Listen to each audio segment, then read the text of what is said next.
Hi friends, இன்றைக்கி நம்ம கிச்சனில் என்ன பார்க்க போகிறோன்னு பார்த்தீங்க அப்படின்னா ட்ராகன் கொழுக்கட்டை. வெளியே நல்ல சாஃப்டாக உள்ளே நல்ல ஜூஸியாக இருக்க இந்த கொழுக்கட்டையை இப்போ எப்படி செய்கிறதுன்னு பார்த்துடலாம் வாங்க. கொழுக்கட்டை செய்கிறதுக்கு ஃபஸ்ட்டு நம்ம பூர்ணம் ரெடி பண்ணிடுவோம். அதுக்கு இப்போ ஒரு பேனில் ஒரு 1/2 கப் அளவுக்கு வெள்ளை எள்ளு சேர்த்துருக்கேன். கருப்பு எள்ளு, வெள்ளை எள்ளு எதுனாலும் நம்ம சேர்த்துக்கிடலாம். இப்போது இந்த வெள்ளை எள்ளை நல்லா நம்ம பொன்னிறமாக வர வரைக்கும் வறுத்துக்கிடலாம். எள்ளு வறுபட்டு எடுத்த உடனே அதுக்கப்புறம் அதே பேனில் நான் இன்றைக்கி ஒரு 1/2 ஸ்பூன் நெய் விட்டு ஒரு 1/2 மூடி தேங்காவை நல்லா துருவி எடுத்து வச்சுருக்கேன். இந்த தேங்காவையும் நல்லா நம்ம இது கூட வறுத்துக்கிடுவோம். தேங்காய் நல்லா நம்ம வறுத்து செஞ்சோம் அப்படின்னா கொஞ்சம் நேரம் எக்ஸ்ட்ரா கூட காலையில் செஞ்சு நைட் வரைக்கும் கூட நம்ம வச்சு நல்லா சாப்பிட்லாம். வறுக்காமல் செஞ்சோம் அப்படின்னா சீக்கிரம் அந்த தேங்காய் கெட்டு போயிடும், ஊசின மாதிரி ஆகிடும். நம்மளால் கொழுக்கட்டை ரொம்ப நேரம் வச்சு சாப்பிட முடியாது. அதனால் நல்லா தேங்காவை நல்லா அந்த நெய்யில் நல்லா வறுத்துக்கோங்க. நல்லா வாசம் வர அளவுக்கு வறுத்து எடுத்துக்கிடணும்.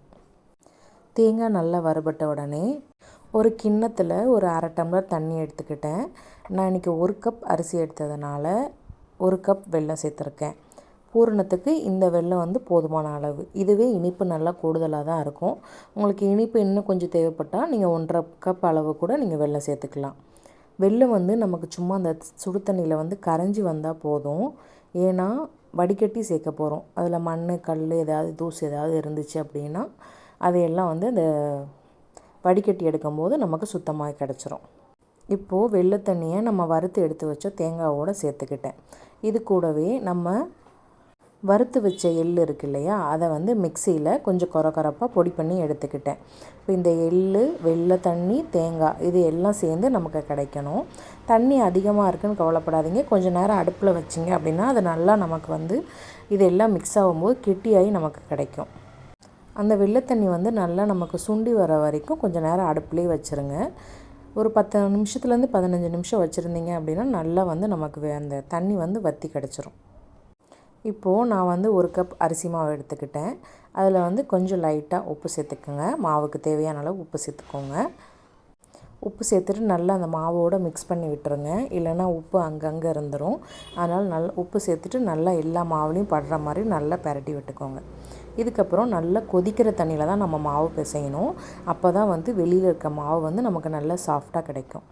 தண்ணி அளவெல்லாம் கிடையாது. நீங்கள் ஒரு கிண்ணத்தில் ஒரு கிண்ணம் நிறைய நீங்கள் தண்ணியை சூடு பண்ணி வச்சுக்கோங்க. நல்லா கொதிக்க வச்சுக்கோங்க. அந்த கொதிச்சு தண்ணியை கொஞ்சம் கொஞ்சமாக இந்த மாவில் ஊற்றி இப்படி கிளறிக்கிட்டே இருங்க. நல்லா நமக்கு ஒரு சப்பாத்தி மாவு பதத்துக்கு அதை நமக்கு நல்லா பிணைஞ்சி எடுக்கணும்.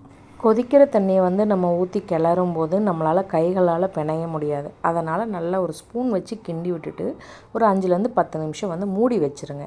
மூடி வச்சுட்டு ஒரு 10 நிமிஷம் கழித்து திறந்தீங்க அப்படின்னா மாவெல்லாம் கொஞ்சம் நல்லா தண்ணியெல்லாம் அப்சர்வ் ஆகி இந்த மாதிரி ஒரு சப்பாத்தி பதத்துக்கு நமக்கு மாவு கிடைக்கும். இதுக்கப்புறம் நீங்கள் கையில் ஒட்டாமல் இருக்கிறதுக்கு எண்ணெய் கூட தடவிட்டு நீங்கள் மாவை பிணைஞ்சி எடுக்கலாம். பார்த்திங்களா, நல்லா அது சப்பாத்தி மாவு மாதிரி நம்ம பிணைஞ்சி எடுக்கணும். சுற்றில் இருக்க மாவெல்லாம் நல்லா சேர்த்து நல்லா சப்பாத்தி மாவு பதத்துக்கு பிணைஞ்சி எடுத்துக்கோங்க. பிணைஞ்சி வச்ச மாவுலேருந்து ஒரு சின்ன சைஸ் பால் சைஸ்க்கு நீங்கள் மாவை எடுத்துக்கோங்க.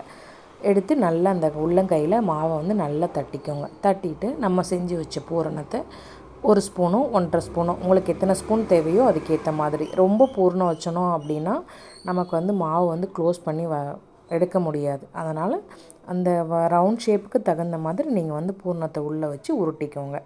நான் இன்றைக்கி எல்லாமே ரவுண்டாக தான் செய்கிறேன். உங்கள்கிட்ட அச்சு இருந்துச்சு அப்படின்னா நீங்கள் அந்த அச்சு வச்சும் நீங்கள் செய்துக்கலாம். இல்லை உங்களுக்கு என்ன ஷேப் வேணுமோ அந்த ஷேப்புக்கு தகுந்த மாதிரி நீங்கள் செஞ்சுக்கோங்க. நான் இன்றைக்கி எல்லாமே ரவுண்ட் ஷேப்பில் தான் செய்கிறேன். உங்களுக்கு கையில் ஒட்டுற மாதிரி இருந்ததுன்னா கையில் எண்ணெய் தடவி நீங்கள் இந்த மாதிரி செஞ்சுக்கோங்க. அப்போது உங்களுக்கு ஒட்டாமல் வரும். இதுக்கப்புறம் பார்த்தீங்க அப்படின்னா நான் ஒரு 1/2 டம்ளருக்கு கொஞ்சம் கம்மியாக பாஸ்மதி ரைஸை நல்லா 1 மணி நேரம் ஊற வச்சு எடுத்துக்கிட்டேன். ஊற வச்சு எடுத்த அரிசியை பார்த்திங்க அப்படின்னா நம்ம செஞ்சு வச்ச உருண்டைகளை அதை மேலே போட்டு நல்லா அந்த உருண்டை மேலே கோட் ஆகிற அளவுக்கு நான் நல்லா சுற்றி இந்த அரிசி ஒட்டுற மாதிரி எடுத்துக்கிட்டேன். சும்மா அழகுக்காக தான் இப்படி செய்கிறது. நீங்கள் இப்படி வேண்டான்னு நினச்சிங்கன்னா நீங்கள் வெறுமனே கூட அந்த உருண்டைகளை ஆவியில் வேக வச்சு எடுத்து சாப்பிட்டுக்கிடலாம். இப்போது இந்த மாதிரி அரிசி ஒட்டி எல்லாம் ரெடி பண்ணி எடுத்து வச்ச உருண்டையை வந்து நான் வந்து இட்லி பாத்திரத்தில் வைக்க போகிறேன். உங்கள்கிட்ட இந்த மாதிரி ஸ்டாண்ட் இருந்தது அப்படின்னா, இந்த மாதிரி பிளேட் வச்ச ஸ்டாண்ட் இருந்ததுன்னா இதில் வச்சுக்கோங்க. இட்லி இல்லைனா வெறுமனே இட்லி பாத்திரத்தில் நீங்கள் துணி வச்சும் அவிக்கலாம், எண்ணெய் தடவியும் அவிக்கலாம். இப்போ நான் செய்து வச்ச உருண்டைகள் எல்லாத்தையுமே ஏற்கனவே ஒரு பேட்ச் எடுத்துட்டேன். இது வந்து செகண்ட் பேட்ச், அதனால தான் அந்த பிளேட்லலாம் அரிசியாக இருக்குது. இப்போது ரெடி பண்ணி வச்ச கொழுக்கட்டை எல்லாத்தையுமே வந்து நான் இட்லி பாத்திரத்தில் சேர்த்துட்டேன். தண்ணி வந்து நல்லா கொதிச்சதுக்கப்புறம் அதுக்கப்புறம் நீங்கள் கொழுக்கட்டை உருண்டைகளை உள்ளே வச்சு வேக வச்சு எடுத்துக்கோங்க. ஒரு 5லேருந்து 10 நிமிஷம் கழித்து எடுத்தீங்க அப்படின்னா நல்லா ஜூஸியான ஒரு கொழுக்கட்டை வந்து ரெடியாகி வந்துடும். பாருங்கள் எப்படி அந்த அரிசியெல்லாம் வெந்து அந்த கொழுக்கட்டை மேலே அப்படி கோட்டாகி அது பார்க்கவே ஒரு ட்ராகன் கொழுக்கட்டை மாதிரி இருக்குது. என் பசங்க தான் இந்த பேரை இந்த கொழுக்கட்டைக்கு வச்சாங்க. நான் நார்மலாக கொழுக்கட்டை செய்ய போகிறேன்னு தான் சொன்னேன். அவங்க இப்படி பார்த்த உடனே இது என்ன ட்ராகன் கொழுக்கட்டை மாதிரி இருக்குதுன்னு கேட்டாங்க. பாருங்கள் வெளியே நல்லா சாஃப்டாக உள்ளே நல்லா ஜூஸியாக எப்படி கொழுக்கட்டை நல்லா வந்திருக்குன்னு. டேஸ்ட்டும் அட்டகாசமாக இருந்துச்சு. உங்களுக்கு இந்த வீடியோ பிடிச்சிருக்குன்னு நினைக்கிறேன். நீங்களும் இதே மாதிரி கொழுக்கட்டை செய்து பார்த்து சாப்பிட்டுட்டு உங்களுடைய ஃபீட்பேக்கை எனக்கு ஷேர் பண்ணுங்கள். இந்த வீடியோ பிடிச்சிருந்தது அப்படின்னா கிச்சன் ஸ்பாட் சேனலுக்கு சப்ஸ்கிரைப் பண்ணிக்கோங்க. தேங்க்ஸ் ஃபார் வாட்சிங்.